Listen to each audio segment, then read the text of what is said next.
My wife said she was going to a boring family reunion in Denver. I believed her because love makes you trust even when the signs scream otherwise. But that night, scrolling through my phone, I saw her aunt's post, crystal chandeliers, champagne, her family dressed in silk, and there my wife in a gown I'd never seen smiling under lights I wasn't invited to stand beneath. 90 miles away, I sat in silence, watching the people who once shook my hand raise their glasses like I'd never existed. So I posted one photo, nothing cruel, just honest, and within hours their perfect night cracked like glass. Sometimes all it takes is a single truth to ruin a lifetime of pretending. I'm Elias Crowder. And this isn't just about betrayal, it's about what silence can do to a marriage. I'm about to share something close to my heart. But before I do, can you say hi in the comments? Or tell me where you're from? I love hearing how far my story reaches. It's always good to know I'm not alone in this. Thank you.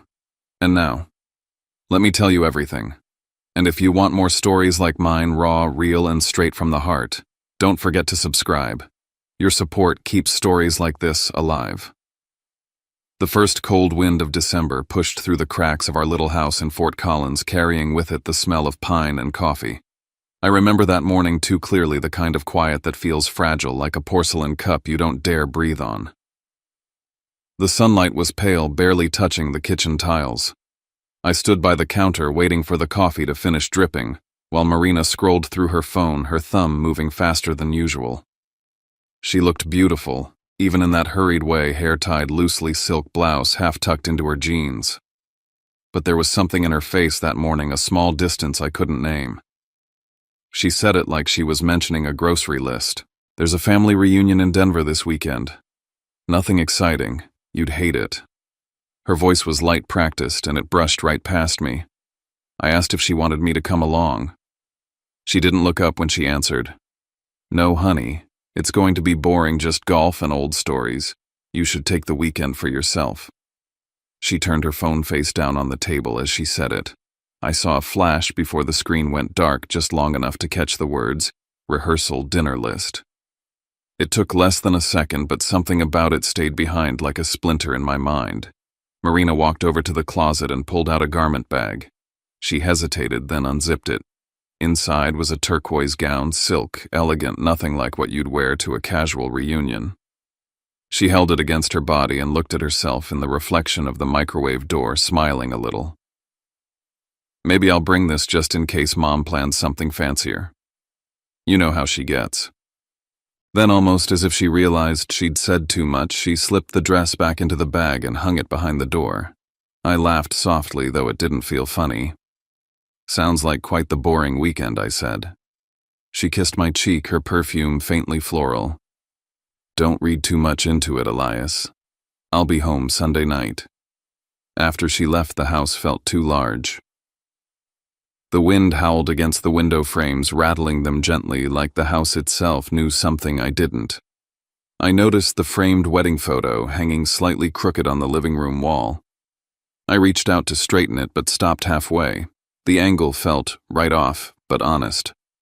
On her side of the dresser sat the shoebox with the same turquoise heels I'd given her 2 anniversaries ago. She hadn't worn them once. I touched the lid, then stepped back.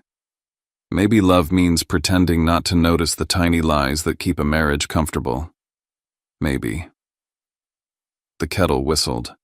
I poured the coffee, sat down, and stared at the door she'd just walked through. My phone buzzed with a work notification, but I ignored it. Instead, I opened my messages and typed a quick text to Zoe Rains, my friend from college, a photographer who lived nearby. You free this weekend? Need to get out of town for a bit. I didn't hit send right away. My thumb hovered over the screen as her car engine started outside. I looked at the empty mug she'd left by the sink and asked myself a question I didn't want to answer. If it's just a family reunion, why does she need a gown? The door clicked shut, and the sound carried longer than it should have. I met the Vellums 5 years ago, and since then I've learned that silence can be sharper than words. Their home in Denver sits high on a hill, all glass and symmetry, overlooking the city like a painting that refuses fingerprints. Every time I step inside, I feel the difference between where I came from and where they believe they belong. Last Christmas, they hosted a dinner theme white and silver. The table stretched the length of their dining room set with crystal glassware and candles that smelled like money.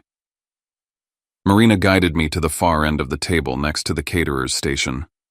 I told myself it didn't matter. It was just a seat.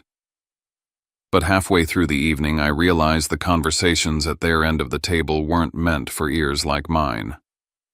Stocks art auctions, trust funds, each word floating like a secret code. Camille, my mother-in-law, smiled at me from across the table and said in that perfectly measured tone of hers, "Elias has such a grounded energy. It's refreshing, really, a charming contrast."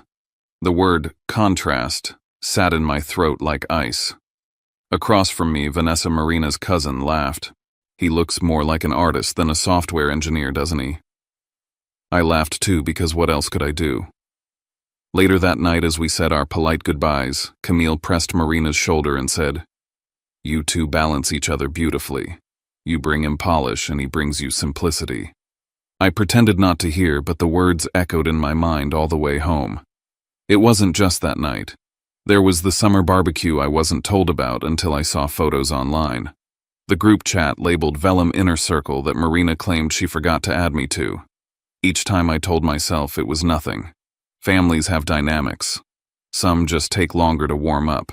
But beneath that reasoning was something colder, the awareness that I would always be slightly out of frame. Marina had learned how to live in their world, speaking softly, smiling just right, never arguing when her mother corrected her. I admired her for it once. Now I wonder if she learned it to survive. The truth is, I let it happen. I learned how to stay quiet, to play the easy husband who didn't ask questions. It made her life smoother, and for a while that was enough for me. But lately I'd started to feel like the silence between us wasn't peace anymore. It was distance. That night after she left for Denver, I sat on the couch with the TV on mute. The house smelled like her perfume. My phone lit up with a new notification, her name at the top of the screen, but when I looked, the message had already disappeared. She caught my eyes on her phone earlier and said it was just work. I stared at the blank screen and tried to convince myself she was telling the truth. I thought about how many times I'd mistaken their indifference for sophistication, how many times I'd called their coldness just their way. Maybe I'd been translating cruelty into culture to make it easier to love her. I leaned back and closed my eyes, the echo of Camille's words floating back to me. "You bring him polish and he brings you simplicity."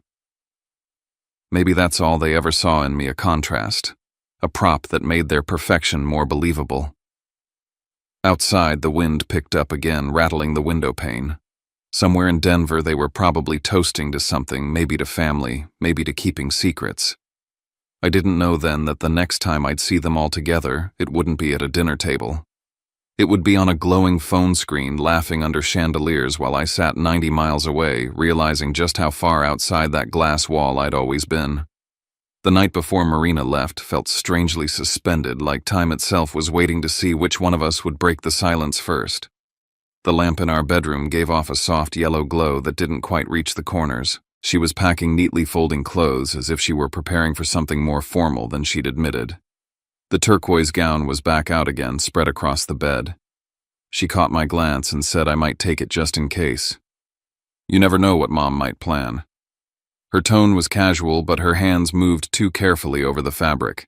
The shoebox with the matching heels was open beside the suitcase. For a second I thought she might finally wear them. Then she hesitated, closed the lid, and set it aside.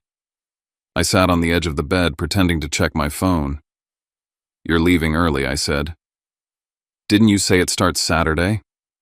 She zipped the bag without looking up. "Traffic into Denver's been awful. Better to go ahead tonight." I nodded, but something about her voice felt rehearsed. When she handed me her phone to help connect a playlist to the car Bluetooth, a notification flashed briefly across her screen before disappearing. Rehearsal floor plan, Jonah and Celeste. I froze.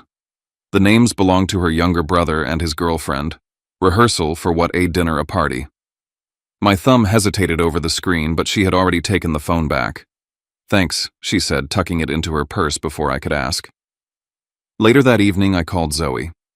She was the kind of friend who never asked too many questions, but always knew when I needed an escape. How about an early shoot-up at Estes Park, I suggested. Sunrise snow. No people might clear my head. There was a small pause on the line before she said yes, a hesitation I noticed but didn't understand then. 6 a.m., she finally replied. Bring gloves. It'll be freezing. Downstairs, Marina was switching out her phone wallpaper. I caught a glimpse of it over her shoulder, a long white table draped with flowers, glasses glinting under soft lights. Pretty, I said, trying to sound casual. She smiled, closing the screen. Just Pinterest inspiration. I love clean color palettes. We ate in near silence. Every small sound, the scrape of a fork, the hum of the refrigerator felt like it was filling in for the words we weren't saying. She was leaving an hour earlier than she'd planned, and the more I tried to tell myself it didn't matter, the louder that unspoken question grew inside me. Why does she look like she's dressing for a celebration while calling it a reunion? When she finally walked toward the door, coat draped neatly over her arm, I stood there unsure what to say. She smiled faintly, kissed me on the cheek, and said, Don't wait up. I'll call when I get there. The door closed behind her, and a gust of cold air rushed in before silence reclaimed the house. I turned toward the bedroom, noticing the garment bag still hanging on the back of the door, black, smooth, unmoving, the kind of silence that hides more than it admits. I placed my hand on the shoebox, pressing the lid shut. Then my phone buzzed. It was Zoe. Tomorrow, 6:00 a.m. Estes Park. Bring your camera and warm socks. The wind picked up outside, whistling against the windows like it was trying to warn me. I didn't know it yet, but the mountains I was heading toward weren't going to give me peace. They were going to hand me the truth I'd been refusing to see. By the time dawn stretched over the peaks of Estes Park, the air was sharp enough to bite. Zoe and I had spent the early morning chasing light across the snow, her camera clicking steadily while the world stayed still. For a few hours I managed to lose myself in it, the rhythm of footsteps on frozen ground, the hiss of breath in the cold, the simple beauty of not thinking. We ducked into a small cafe afterward, our boots leaving trails of melted snow on the wooden floor. The place smelled like cinnamon and fresh espresso. I remember the warmth hitting my face as I sat down, feeling human again for the first time in days. Zoe ordered 2 coffees and pulled out her phone, scrolling through the photos we'd taken. We talked about exposure light balance, nothing serious, until she went suddenly quiet.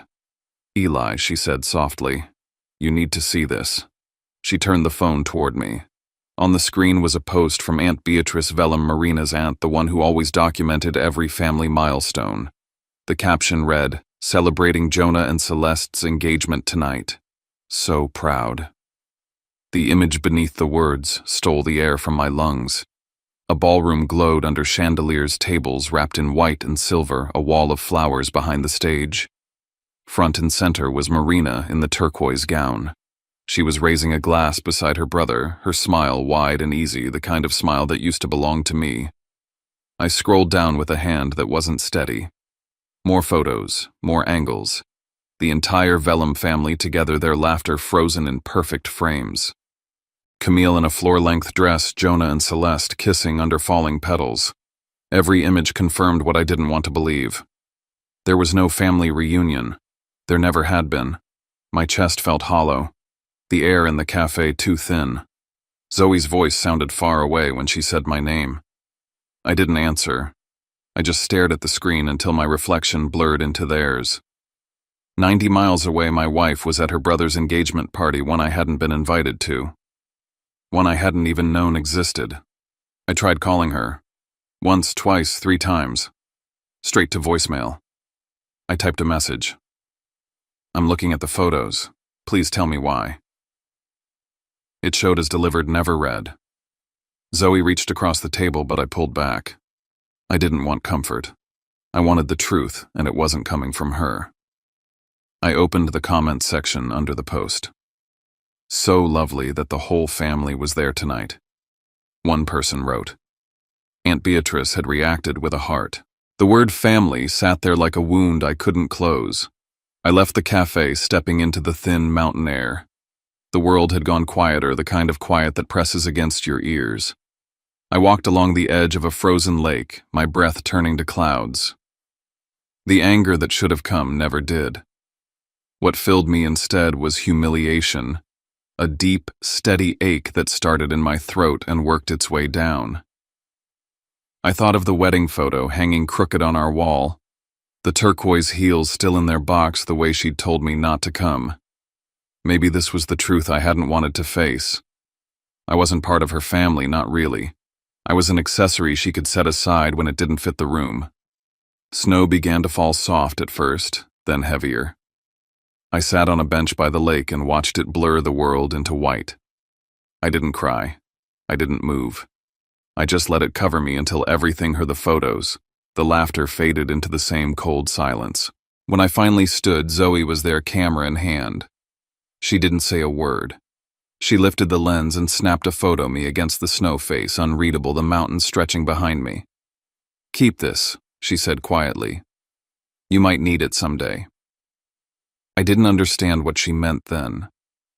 But later, when that image would reach the same people who had erased me, I'd realize what she saw in that moment: a man stripped of every lie, except the one he refused to keep living. Night settled over Estes Park with the kind of quiet that presses against your ribs. The fire crackled inside the small mountain lodge, throwing gold light against the frosted windows. Zoe sat cross-legged on the rug, editing photos on her laptop, her face lit in alternating shades of orange and blue.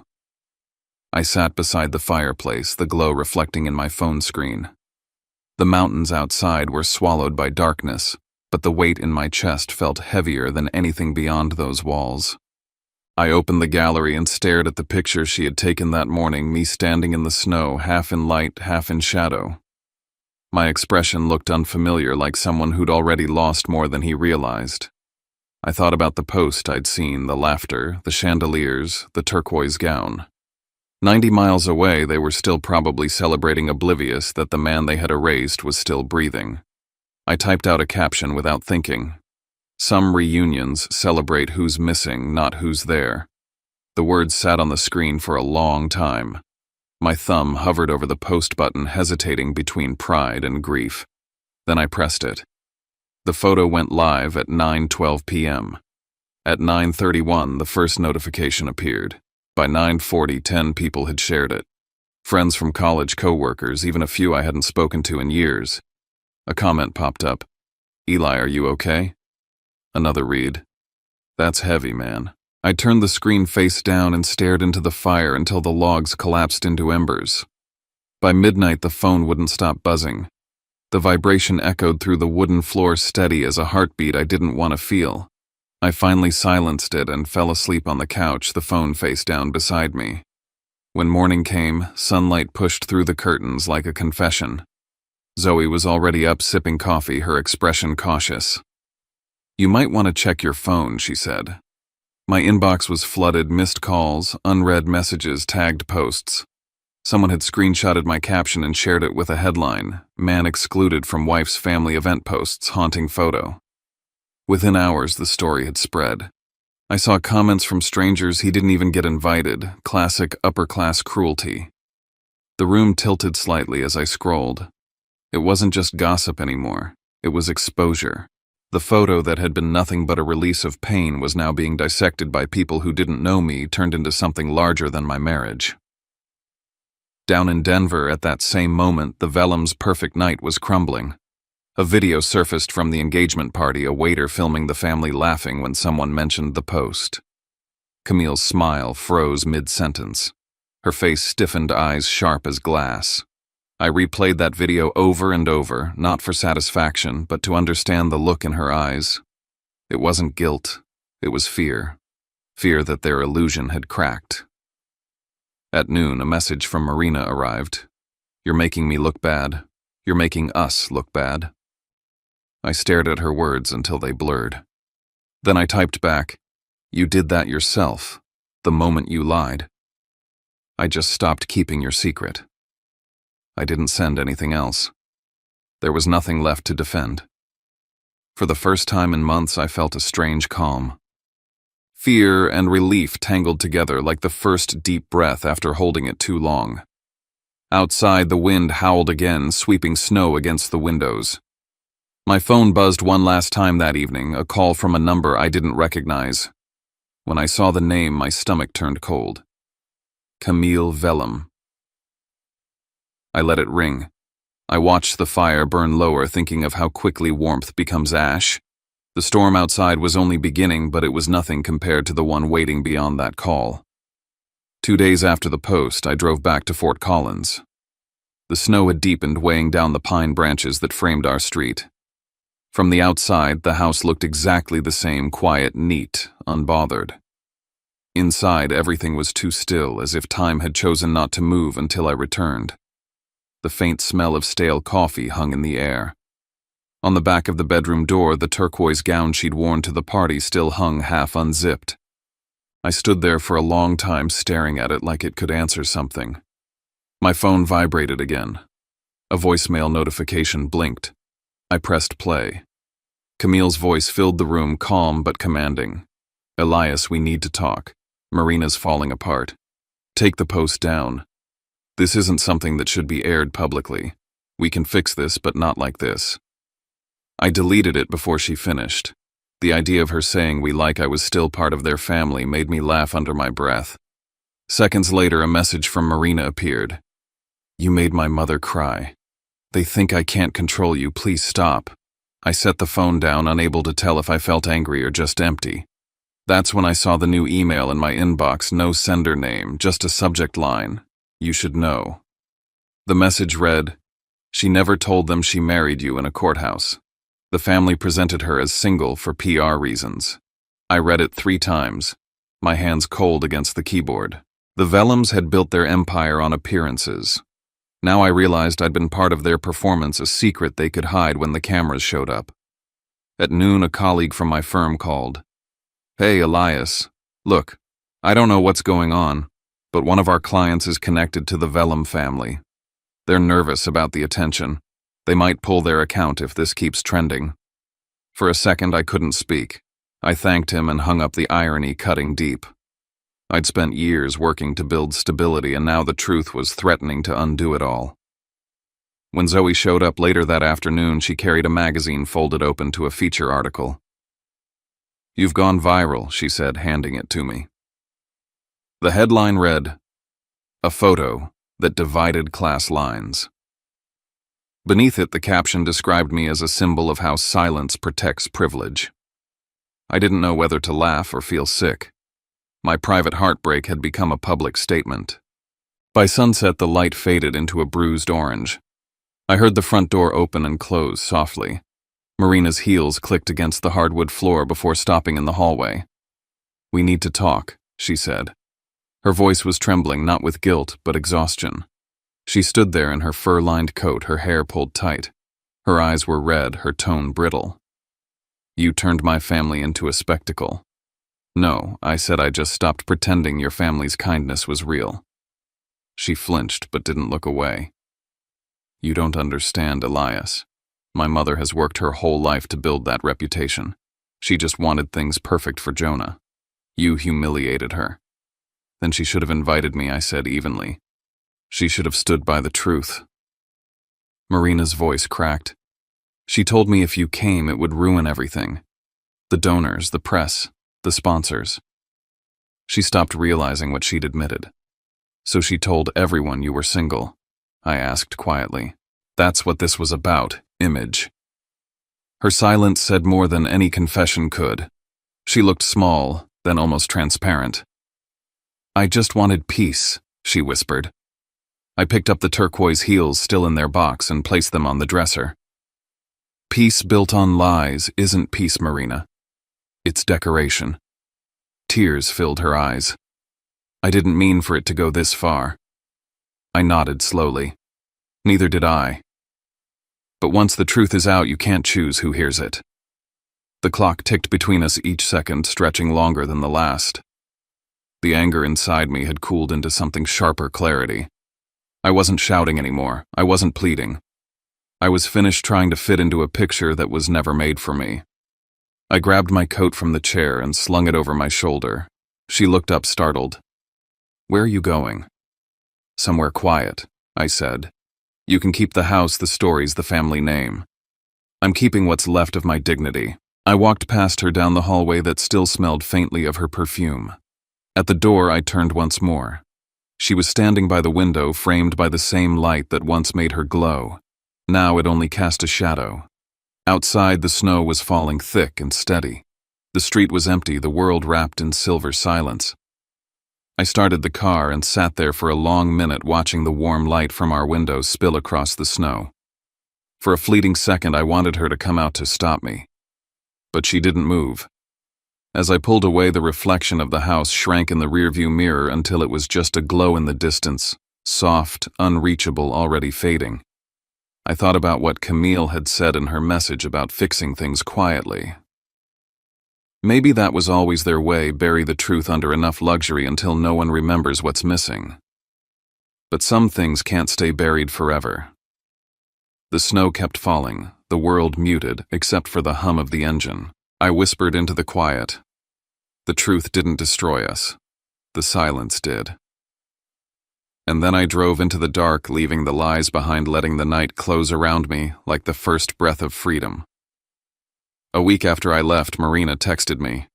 The message was brief, formal, almost businesslike. Mom wants to meet. We should end this properly. I stared at the screen for a long time before typing back, where and when. She replied within a minute. Cherry Creek, the Regency Room, 7 p.m. The same place where every Vellum celebration was held. The irony wasn't lost on me.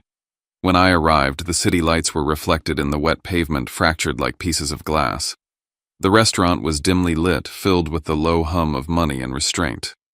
A hostess led me to a private room in the back, the kind reserved for people who didn't want to be overheard. Inside, the table was set with white flowers and crystal glasses. It looked exactly like the engagement photos, every detail down to the folded napkins. Camille Vellum sat at the head of the table, perfectly composed.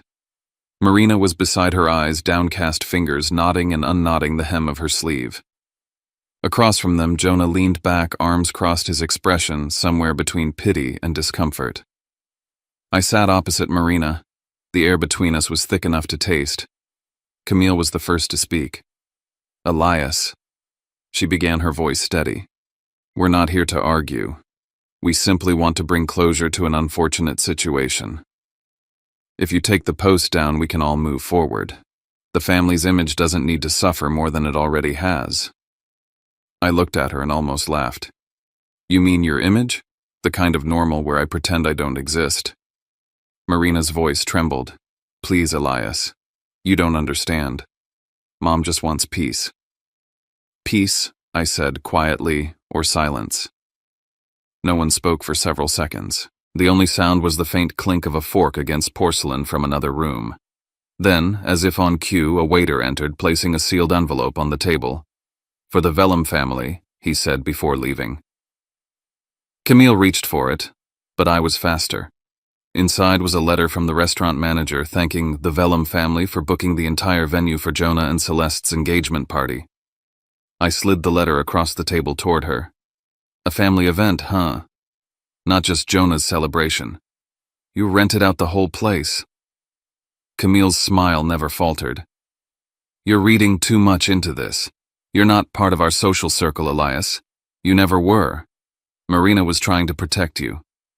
I leaned back. By deleting me from her life one photo at a time, Marina's lips parted, but no sound came out. The silence grew sharp. Then Jonah spoke, his voice hesitant. Mom, enough. He deserves to know. I told you he should have been invited. His eyes flicked to me.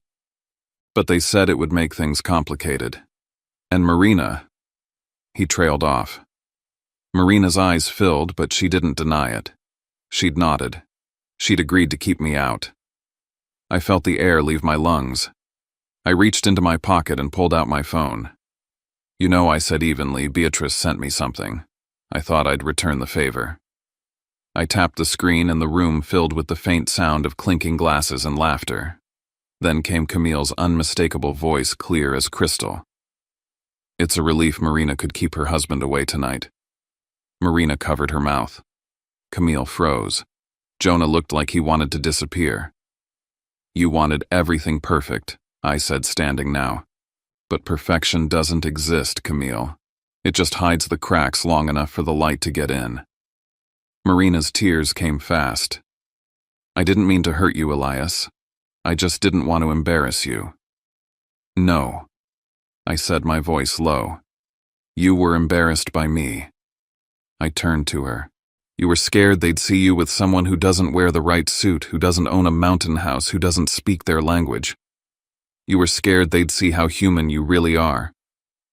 The video kept playing on the table, laughter echoing through the small room. I didn't stop it. The sound filled the air like a confession no one wanted to hear. I picked up my coat. You wanted silence, Camille. Here it is. I turned to Marina. You wanted peace. This is what peace sounds like when you finally stop pretending. I walked out, leaving the laughter still playing behind me. In the hallway, a mirror stretched across the wall, polished and unforgiving. I paused and looked at my reflection. For the first time, I didn't see a man trying to fit in. I saw someone who had finally stopped asking for permission to exist.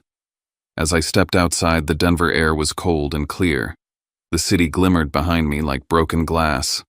When the crystal wall finally shatters, I thought you don't need to pick up the pieces. Everything inside it was already fake. A month after that night, I was living alone in Glenwood Springs. Spring was just beginning to loosen winter's grip. The snow on the mountains had started to melt, sending thin rivers of cold water rushing through the valleys. My new apartment was small, one window facing the ridge, one desk, one bed, but sunlight poured through every corner. It smelled like pine and new beginnings. I'd taken a freelance job with a local media group. They'd found me through the post. Apparently, truth sells when it's raw enough. The irony made me smile. One morning, I received a letter in handwriting I recognized instantly. Elias. It read, I'm sorry I didn't have the courage to stand beside you. Mom is sick now. Jonah's moved out. The family's falling apart, and maybe that's fair. They built their life on pretending. I hope you're doing better than we are. It was signed, Marina. I folded the letter and placed it in a drawer. There was no anger left, just quiet acceptance. That afternoon, Zoe called. There's a photo exhibition opening at Estes Park next week.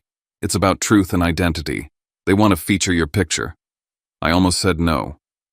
But something in her voice, proud, gentle, made me say yes. Driving up through the mountains, the roads were still lined with snow. The same turns I'd taken weeks before looked softer now, thawing under the spring sun. When I reached the summit, the air was sharp but forgiving. Zoe was waiting near the lodge, standing beside a canvas print taller than either of us. It was my photo, the one she'd taken that morning by the lake. Me half in light, half in shadow. Beneath it, in clean black letters, truth doesn't destroy. It exposes. For a long time, I just stood there looking at it. People passed by, pausing to read the caption, some nodding quietly. A journalist approached me later. You know, she said, your photo has reached people all over. It's become a message for anyone who's been made to feel small for telling the truth. I didn't know what to say. I wasn't trying to make a statement. I was just trying to survive. But maybe that's what truth really is, a survival instinct that refuses to die. Before leaving, I checked my phone. A new email sat in my inbox. It was from Aunt Beatrice. They've cut me off, she wrote. But I don't regret it. That night needed light. Thank you for giving it to them. I closed the message and looked out across the peaks. The snow glistened under the sun, the air thin and bright. I climbed a short trail above the lodge until I reached a ledge overlooking the valley. The wind was strong enough to sting, carrying the scent of melted ice and pine. I whispered to no one I used to think silence kept the peace. Now I know it only hides the bleeding. I lifted my camera and took another picture, the horizon burning gold where the sun cut through the mist. The moment felt whole, unforced. That night back in my apartment, I uploaded the image. The caption read, "The mountain doesn't lie, it just stands." By morning, thousands had shared it. Among the comments, one caught my eye. "It's beautiful, Elias. Thank you for teaching me to stand. It was signed simply Marina. I didn't reply. Some words don't need answers. They just need to exist. The sun climbed higher outside my window, brushing the mountains in light. I stepped onto the balcony, breathing in the cool air, the world below still wrapped in silence. For the first time in a long while, that silence didn't feel like a cage. It felt like space. There are losses you don't heal from, only truths you learn to carry. I looked toward the peaks, the snow beginning to melt under the morning sun, and thought, the world doesn't owe me an apology. It only owes me the chance to keep standing. And then I walked back inside, the light following me, warm and unbroken.